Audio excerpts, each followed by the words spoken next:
I'm Alice Loxton and I present documentaries over on History Hit TV. If you're passionate about all things royal history, sign up to History Hit TV. It's like Netflix, but just for history. You've got hours of ad-free documentaries about all aspects of the past. You can get a huge discount for History Hit TV. Make sure you check out the details in the video description and use the code REALROYALTY, all one word, when you sign up. Now, on with the show.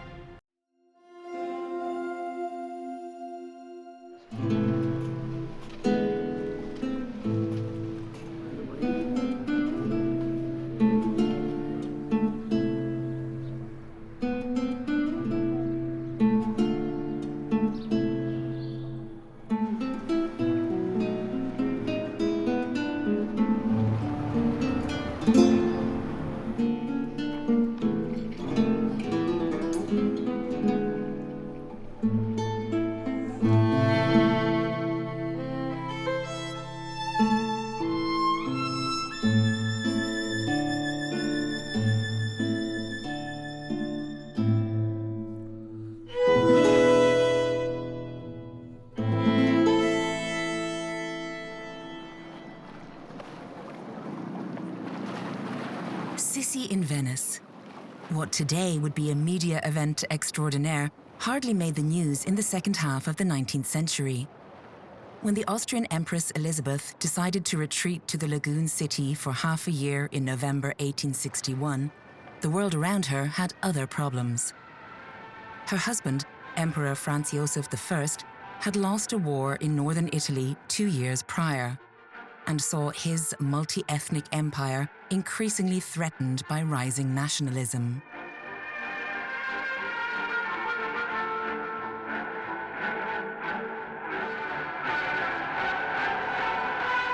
Little did the Empress care. She chose Venice over Vienna, the Palazzo Reale over the Hofburg. The center of Venice remained empty when Elizabeth arrived. The anti-Austrian sentiment in the population was all the same to her. She had other things in mind. Much to the dismay of the Viennese court, her children Gisela and Rudolf had to be brought to Venice. And even her husband had to show his face there if he wanted to see his beloved angel Sisi in Vienna ever again. An angel with freshly grown thorns. The long stays on Madeira and Corfu had changed Sisi.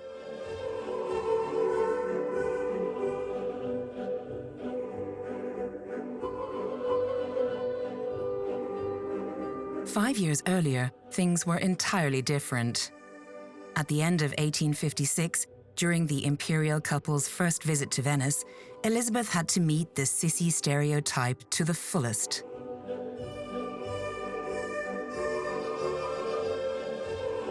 She had to look pretty and act tame.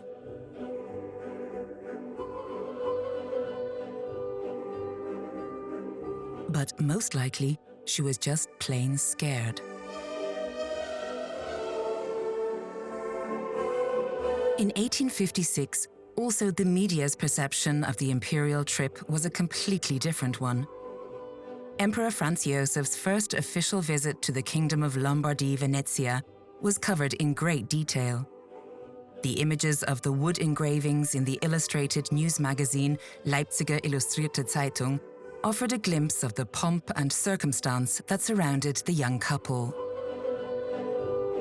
The fact that the Venetian population ignored this visit as well featured only in Italian newspapers.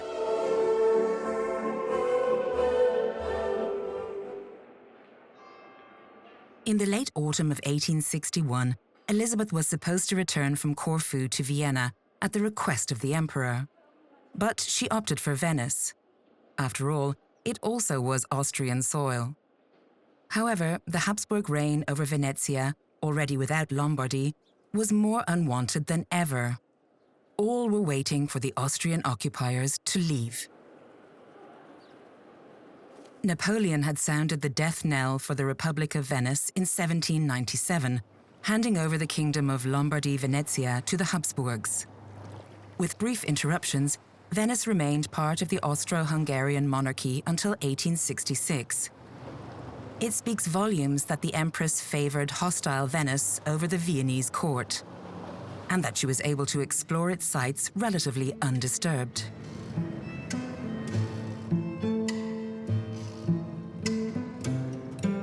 At first, these included her refuge in the heart of San Marco, the Palazzo Reale with its royal gardens, the Giardini Reali in front of it.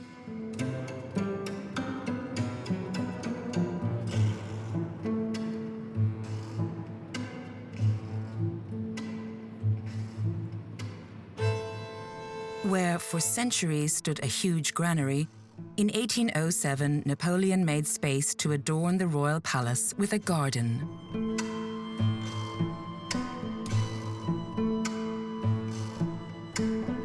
Napoleon left, the Giardini Reali stayed. Emperor Franz I wanted to enjoy them in solitude. Ferdinand the Benign opened them for the public. Elizabeth, on the other hand, sought peace, so the Giardini were again closed. What had been maintained with great care by the Habsburgs later, slowly but surely, went to the dogs.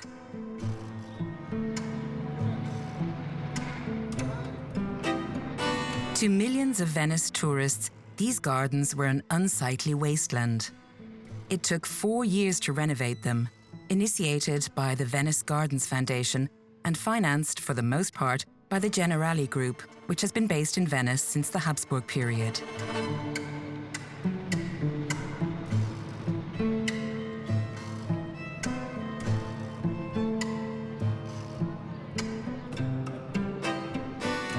Even the coffee house, commissioned by the Habsburgs, was brought back to life.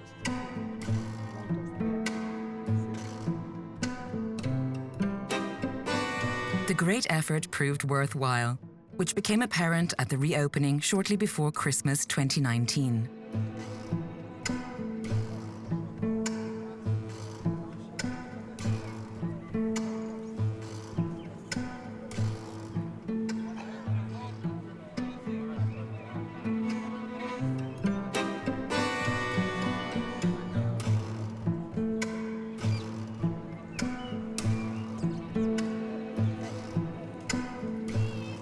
The renovation of the royal gardens is a gift to the Venetians, which they have embraced happily.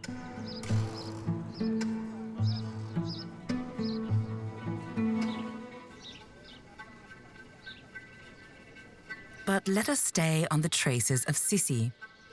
All Habsburg emperors and their relatives, as the story goes, traveled to Venice only during the cold season.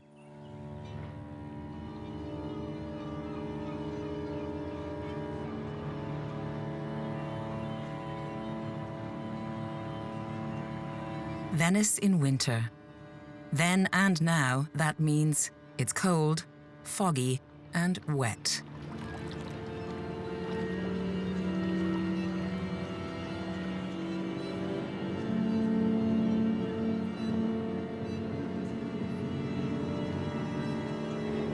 What looks like depressing swaths of grey to some has perfectly romantic hues for the incorrigible.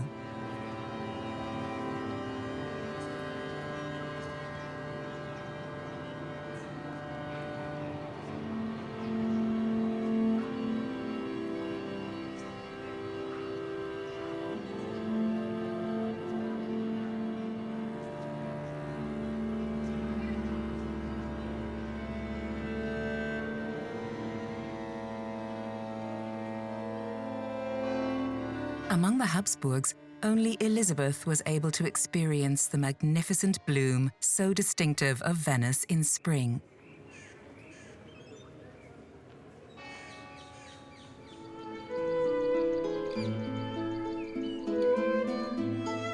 Most likely, the young empress got her first glimpse of the colourful messengers of spring in a cloister garden.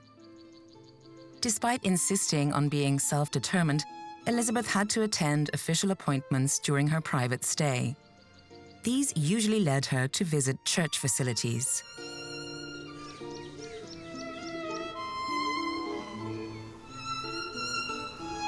In Cannaregio, Dominican sisters run a home for the elderly in a former palazzo. The upkeep of its gardens is conducted with little money, but great passion. Maintaining a garden in Venice requires steady nerves and a lot of staying power. It's little short of a miracle that anything blossoms at all in the lagoon city, given the salty soil, rough winds, and weeks of incessant rain.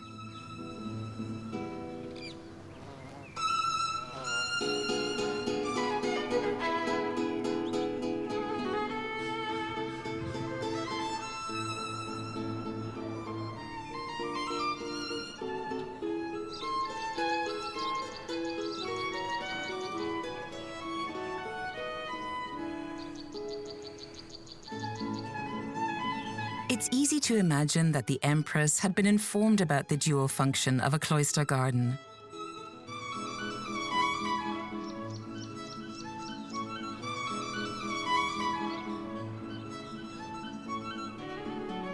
A Venetian cloister garden always also includes an orchard and a vegetable garden to keep the nuns and monks self-sufficient.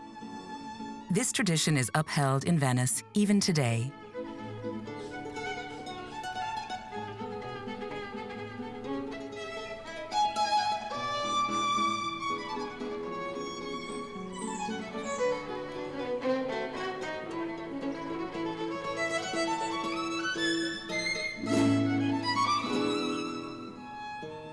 It's a pity, though, that the Empress was unable to see the harvest of such a cloister garden.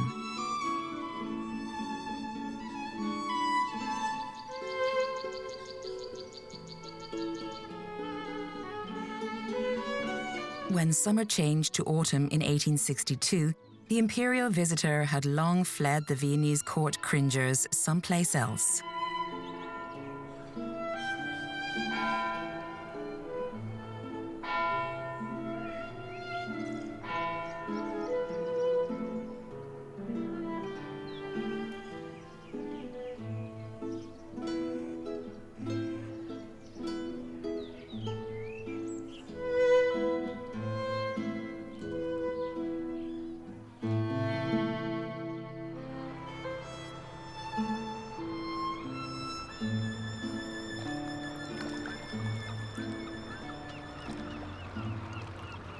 Except for a few dry lines in Habsburg-affiliated and therefore sympathizing papers, little is known about the itinerary of the Empress.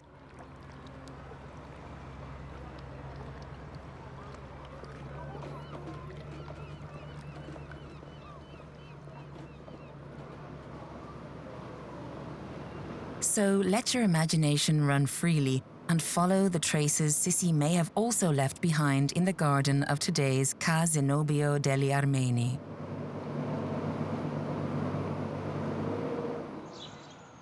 This palazzo was the headquarters of the Mekhitarist monastic order in Venice since the mid-19th century. At the end of the garden, opposite the U-shaped main building, the so-called casino represents a special feature of Venetian gardens rarely found today. Most likely, the true purpose of a casino was kept from the Empress.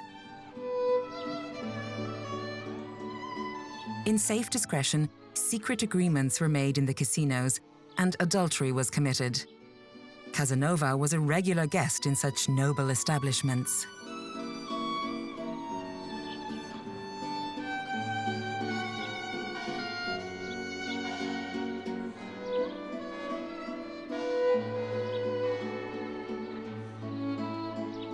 The garden of the Baroque Palazzo nestled in Dorso Duro is a hidden gem with a stunning effect.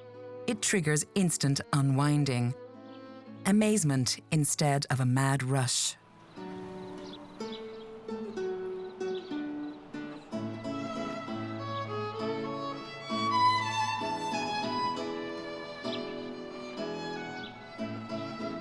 The great Venetian Baroque artist Giambattista Tiepolo came here for breaks during painting the frescoes in the Palazzo's Hall of Mirrors.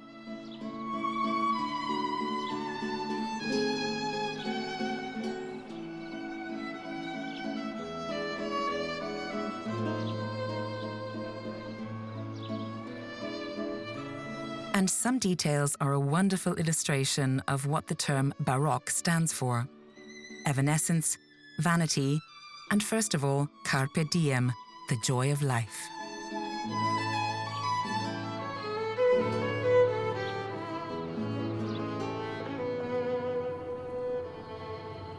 But let's return to the search for Sissi's traces, which bear the imprint of the Habsburg legacy in Venice.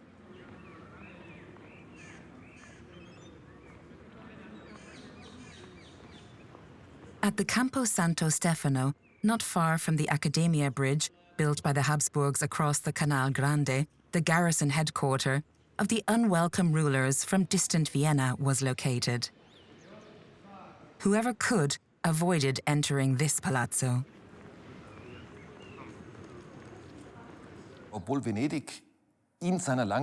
Even though, in its long history as a republic, Venice had been a relatively progressive state. Its social structures were medieval.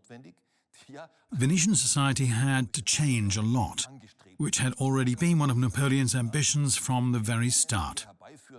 In his characteristic way, Napoleon then brought about these changes in society in a somewhat haphazard way with a great brutality. Then Venice went to Austria, and even though Austria had invested a lot, it was still a territory that had been taken over by an Austrian administration for the first time, and in which Austria was strongly present on an administrative level as well as in terms of police presence.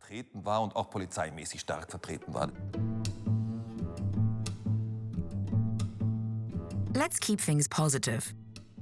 After Napoleon, the Habsburgs rebuilt Venice's 6 districts, created a land register, and marked every sestiere with house numbers, which are still valid.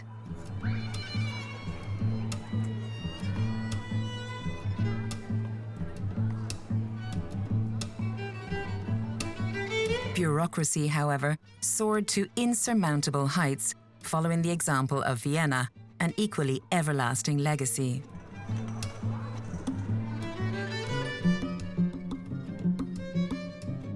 Admirers of the 4 horses at St. Mark's Basilica may bow to Emperor Franz I. He reclaimed them from Paris in 1815. Napoleon had them shipped off, just like many other precious things the Habsburgs returned to Venice.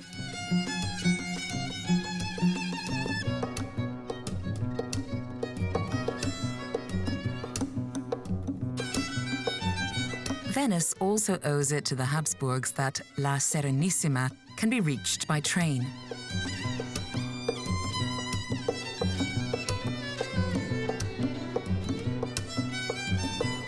And finally, the unloved Austriaci ensured that the former naval power had a free harbor again after Napoleon's brief reign of terror. Today, expensive sailing vessels are parked there, but hardly used.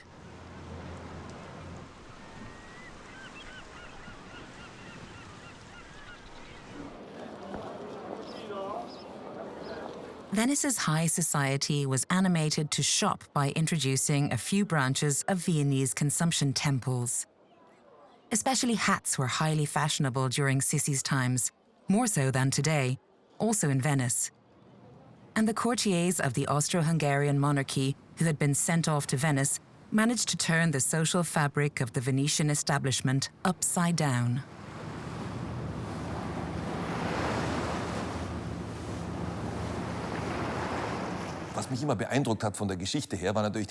I've always found the historic fact highly intriguing that originally it was unthinkable in Venetian society that a man goes out with his wife. A Venetian and his wife were never seen together. But for Austrian administrative officers, it was quite normal to go for walks in the company of their wives. And all of a sudden, in Venetian society, such things became possible too.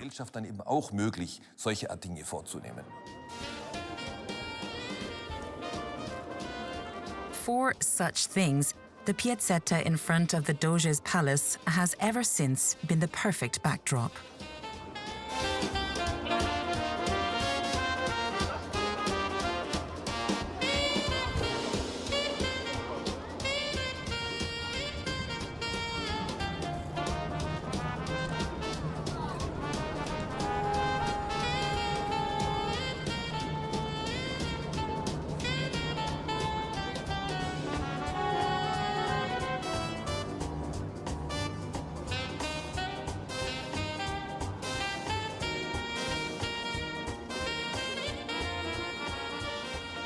Whether Empress Elizabeth admired the full moon outside of the royal palace remains unknown. A renowned Habsburg expert knows where and how the imperial guests from Vienna stayed at today's Museo Correr.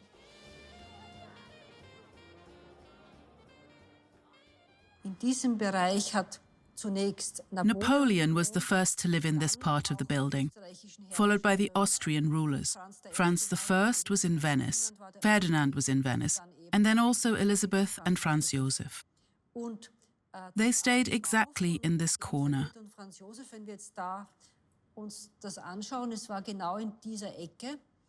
And if you look on the floor plan, that's the narrow lane here. And here's the view to the sea.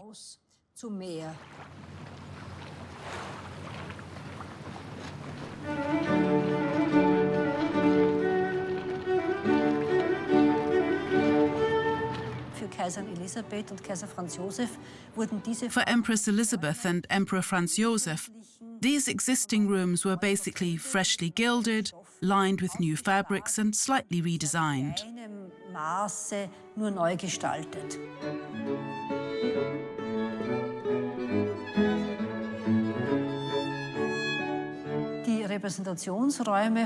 Elizabeth's representative rooms were furnished with suitable seating furniture. And when you turn around the corner, there are very small, intimate rooms. Visitors who entered the salons from the dining hall never walked any further from there. That was the boundary between the public and the private realm.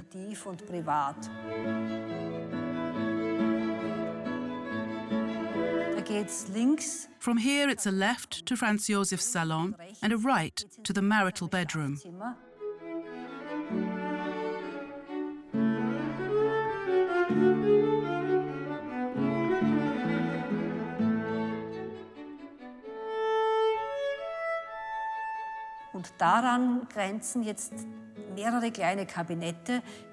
This is adjoined by several small rooms which were used only by Empress Elizabeth and which were also redesigned for her.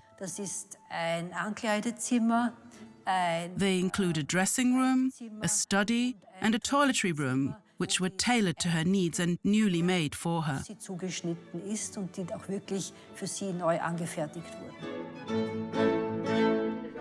In 1866, after the Habsburgs left Venice, parts of the imperial furnishing were shipped to the Salzburg residency. They're still in use. The rest was moved to the Imperial Furniture Collection in Vienna, where some pieces of furniture have been given a new shine.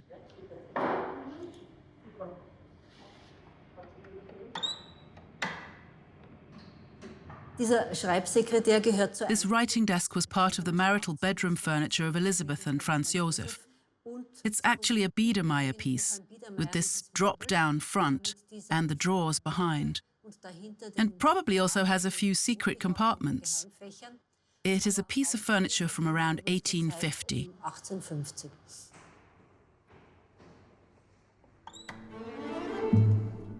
The grand dining salon occupies center stage in Empress Elizabeth's elaborately renovated chambers. This mini version of the famous Milan centerpiece was probably part of the Empress's everyday life in Venice. The original, which Franz I took over from Napoleon, can be admired in the silver collection at the Vienna Hofburg.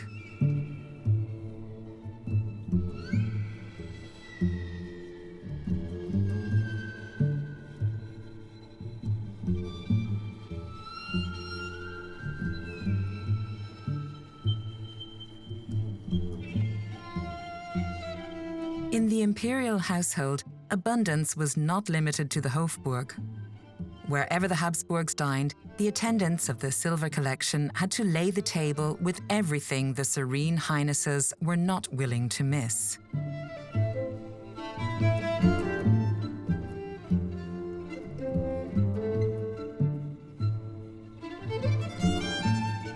Persistent rumors claim that the young empress was bulimic.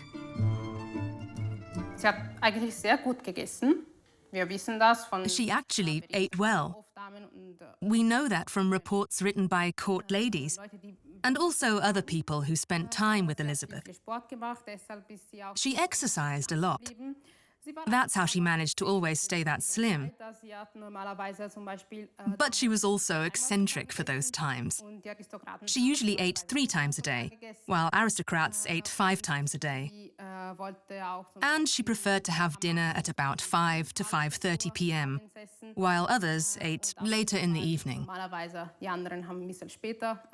That's what made her a modern and eccentric woman in that era. I'm convinced that she wasn't bulimic.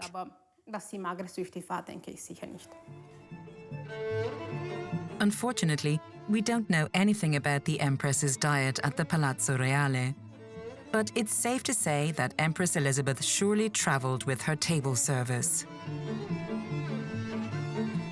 Whether pasta, seafood, or today's favourite Viennese dish were served at the imperial table will remain a secret for now. Angeblich kommt ja das Wiener Schnitzel auch. The Viennese schnitzel is also supposed to be from Venice, from a time in which the predominant meat was pork, and a certain decadence in the old Venetian society resulted in using gold dust or plated gold to decorate the pork meat. Then the money ran out, and this custom was no longer sustainable. So the meat was fried in breadcrumbs, in butter, to give it a similar look. Whether this story is true is not entirely known, but these kinds of stories describe the Austrian period in Venice.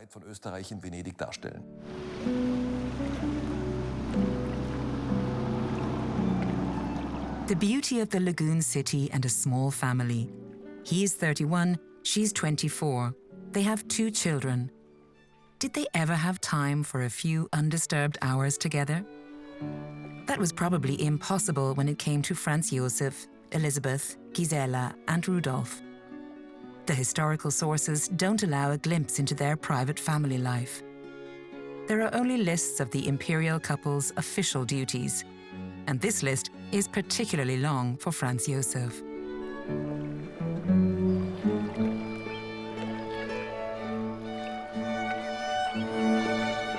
Promotions, amnesties, receptions, troop inspections in rapid succession.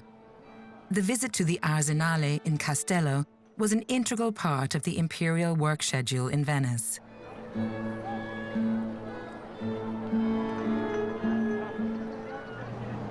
For centuries, the shipyard with 8,000 labourers was the beating heart of the Republic of Venice. With the demise of the Venetian navy, the Arsenale also began to crumble. Napoleon revitalized the huge site, and the Habsburgs continued its redevelopment. From his point of view, Franz Josef had sufficient reason to feel good about the revived Arsenale. He saw himself as a successful employer.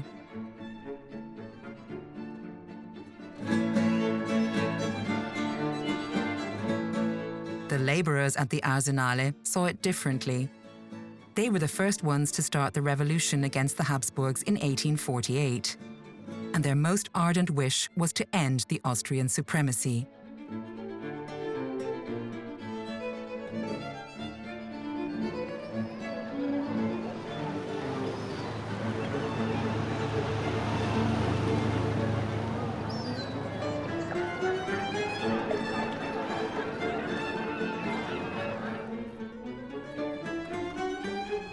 Much is left to the imagination as to how Elizabeth spent her days at the Palazzo Reale. Up until now, no letters of hers have been found from that period. A new travelling exhibition of the Sisi Museum, however, reveals previously unknown details from the life of the young Empress and her family. This is, of course, a very special exhibit from the Venetian period. It's a golden locket that belonged to the Empress. This locket is exactly from the time she stayed in Venice with her children. The front shows forget-me-nots made of semi-precious stones, and when you open it, you see the photographs of her children, Rudolf and Gisela. and the photos are from a series taken in the winter of 1861-62 in Venice.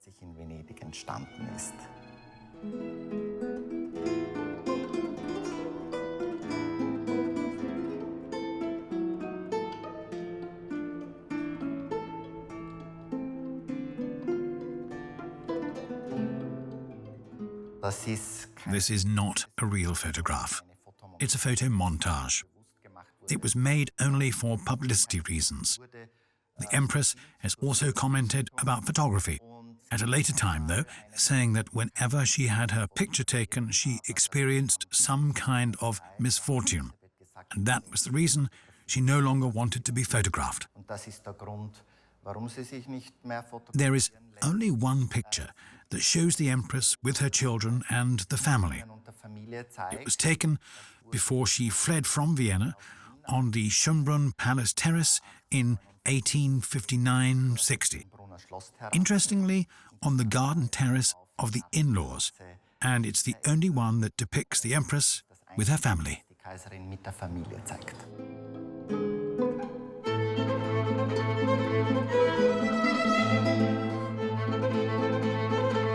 In Venice, the young mother had plenty of time for her children. Far away from the strict court ceremonial, there should have been copious opportunities to spend carefree days with her children. The games suitcase, which was part of the Empress's travel gear, hopefully was used frequently to dispel thoughts of Vienna.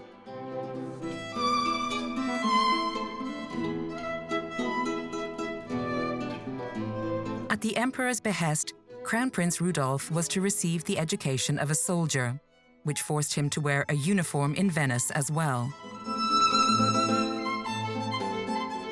Franz Joseph himself, in his early childhood, had been very interested in uniforms and all things military. As a 2-year-old, he was already able to distinguish the individual guards when he looked out to the castle court from his parents' chambers. There were the Sisis for him and the Dadas. He identified them by their looks. Franz Joseph couldn't understand why his son wasn't equally interested in the military. Franz Joseph wanted to push this interest and gave the order to have his son equipped with military toys, which also included children's uniforms. They should stimulate Rudolf's interest in the army.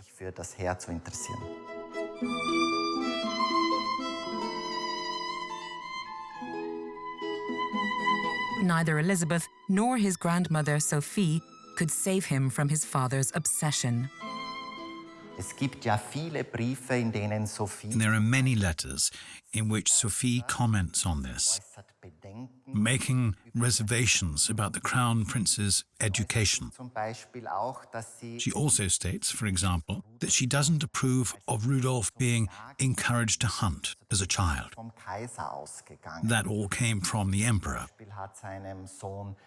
Franz Joseph showed affection to his son only when the latter returned from a successful hunt. Sophie remarked several times that she is worried about that. The allegedly evil mother-in-law was as helpless against her son as Elizabeth.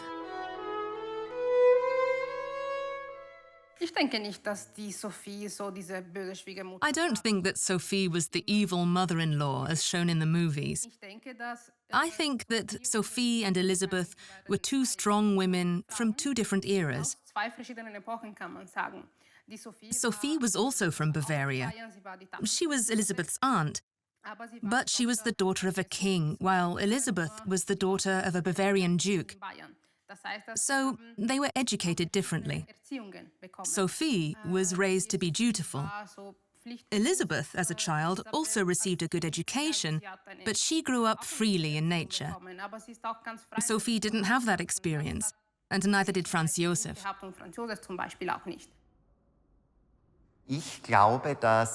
I think that much more influence was ascribed to the Archduchess Sophie than she actually had.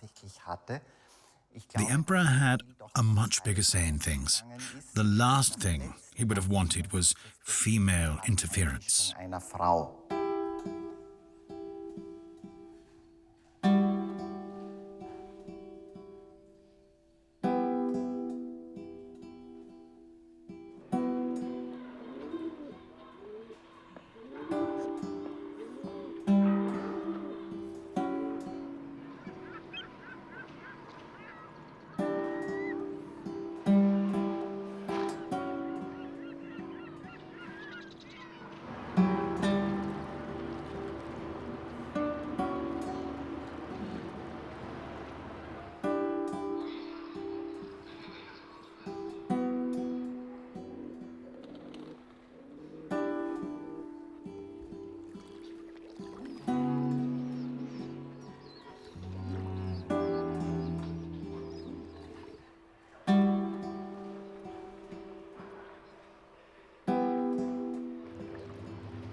Gondolas meant a great deal of freedom for the Empress and her children. Elizabeth had herself maneuvered through the narrow canals on many occasions. Rudolf wanted to become a gondoliere, and he had his own teacher. When his trainer was bedridden with a severe cold, the heir apparent brought him money to buy medicine for a speedy recovery.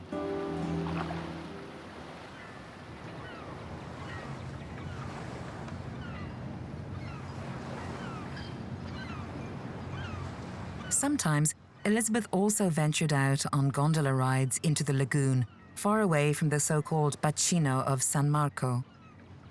Due to the great number of ships, even back then, that was a dangerous affair.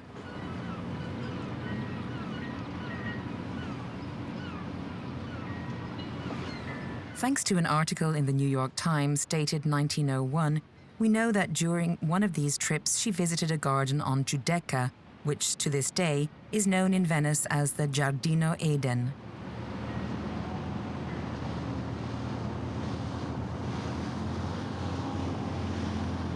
This vast area, the largest private green area in Venice, in the mid-19th century belonged to the Venetian sausage baron Simeone Zonera.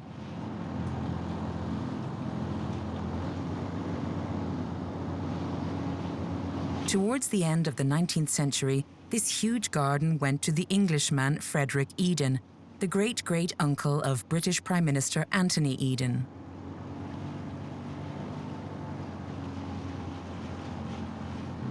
In the interwar period, the Giardino Eden became the hotspot for the rich and beautiful, thanks to its new owner, Princess Aspasia of Greece.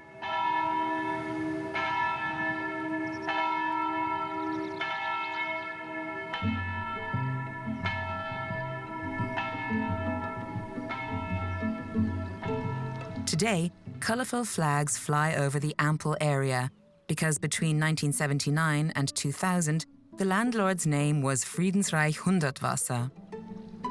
Since the Austrian artist's death, the grounds have been maintained by the Hundertwasser Foundation.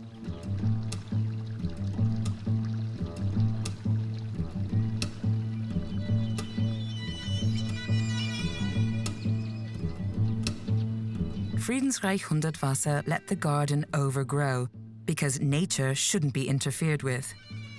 But today, the area is once again a wonderful garden that, of course, has always been closed to the public. These recordings are the first ones ever to be allowed in this magnificent garden.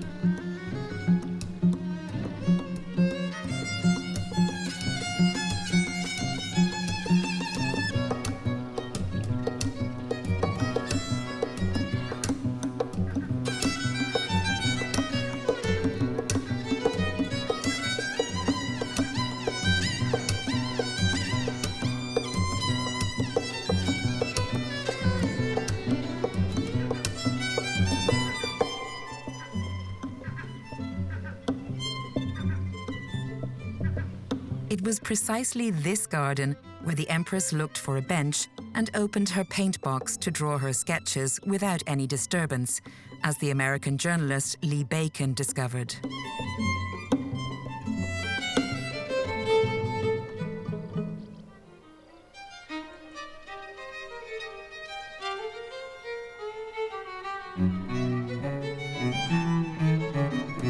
Unlike her drawings, the imperial painting utensils survived.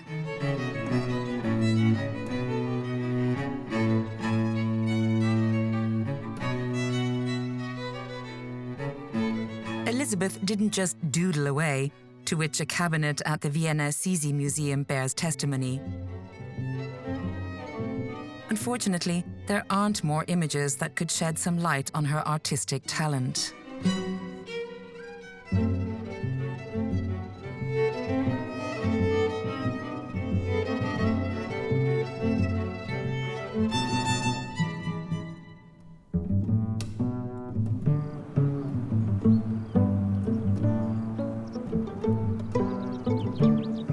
It's easy to guess where the Austrian artist painted. What applies to Venice also applies to Friedensreich Hundertwasser. His legacy is incomparable, just like the lagoon city.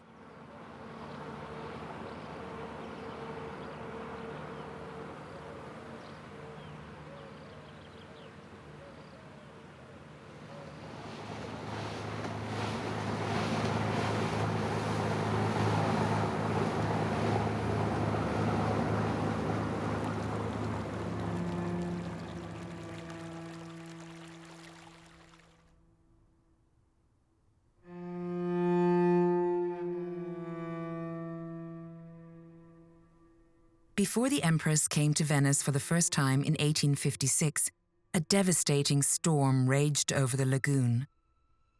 Nearly 170 years later, another disastrous storm swept across Venice. Aqua Alta, high tide, is part of everyday life in La Serenissima. It can have its beautiful aspects too.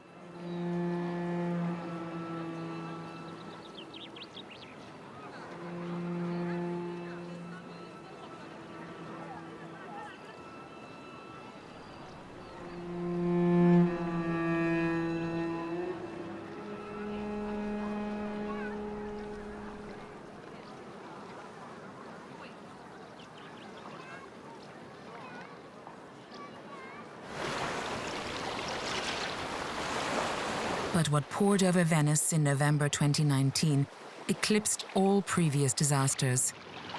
A destructive mix of storm and high tide brought life in Venice's historic center to a standstill.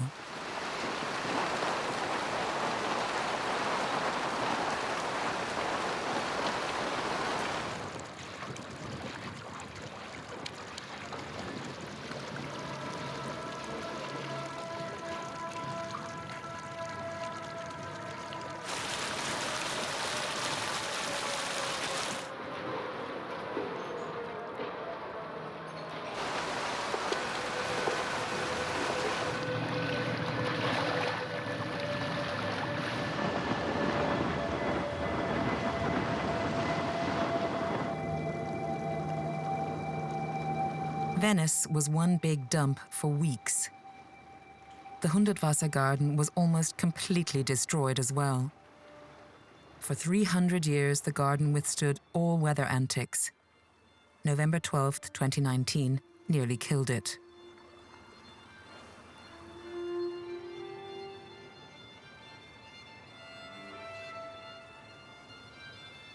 The recovery works have already started.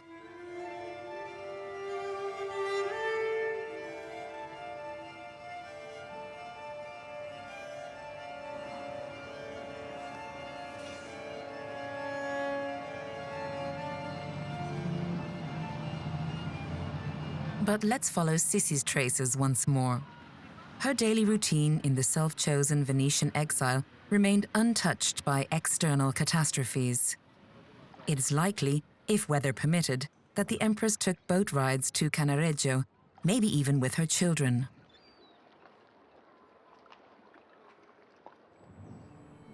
The goal of the venture would then certainly be a botanical garden, which was an integral part of the Habsburgs' Venice itinerary. Emperor Franz I, a passionate gardener, had exotic plants explained to him much like his son Ferdinand and the latter's wife Maria Anna. Their visits were even covered in newspaper reports.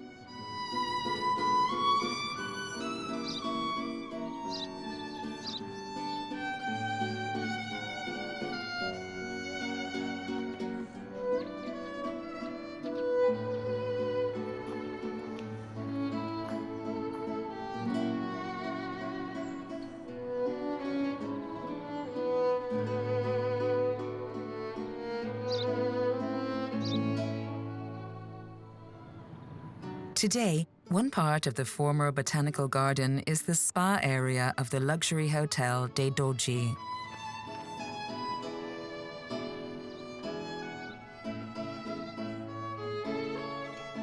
And you need to be very imaginative to visualize a botanical garden there, with plants that enjoyed world fame.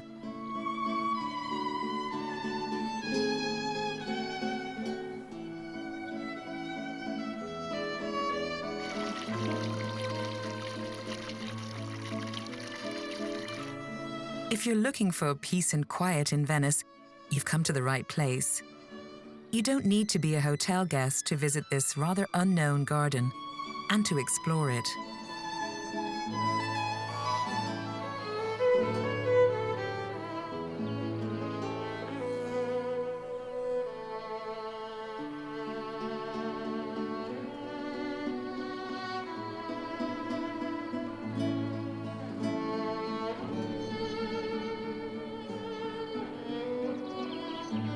When it comes to the gardens of Venice, often enough, a cascade of countless stereotypes pours in. There are 500 gardens in the City of Water, but most of them are private and behind high walls. What you can see of them adds to the lagoon city's charm.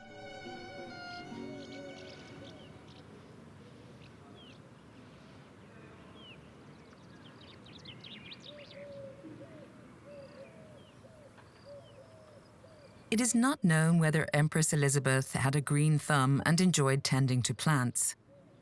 Her passion for collecting, however, is well documented. Be it handheld fans, of which she purchased quite a few in Venice, or photographs. In Venice, she had plenty of time to live out her passion. She was especially dedicated to procuring photographs of women around the world.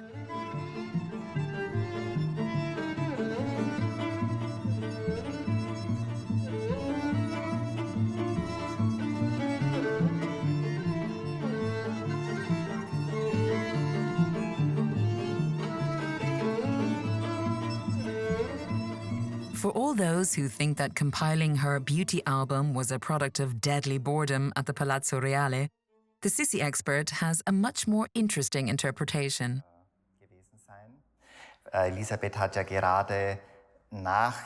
Especially after Elizabeth fled from Vienna and also from her husband, she started collecting photographs at a time when Franz Josef had not yet allowed photography as a press medium at court.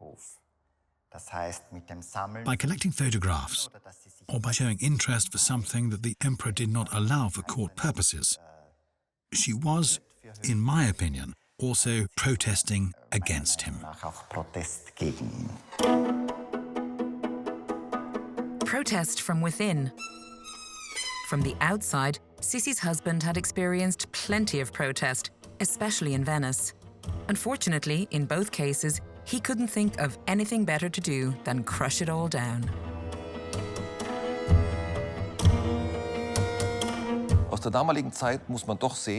From the point of view of those times, you have to consider that Austria entered a microstate. Venice did have its power, but had a completely different social structure to Austria. It was logical to keep things under control. In 1848, it became clear that this kind of control would have been necessary even to a bigger extent, because what happened there during the revolution came as a certain shock to Austria.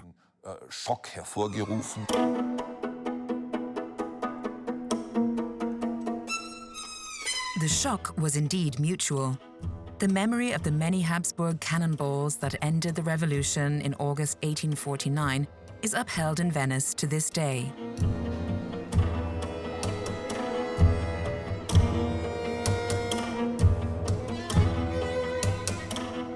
The Lion of St. Mark forgets nothing. And Sissi?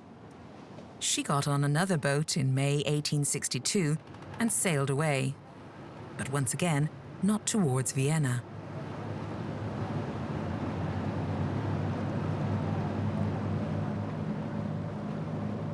As we know, the emperor was spared nothing. That's not entirely true.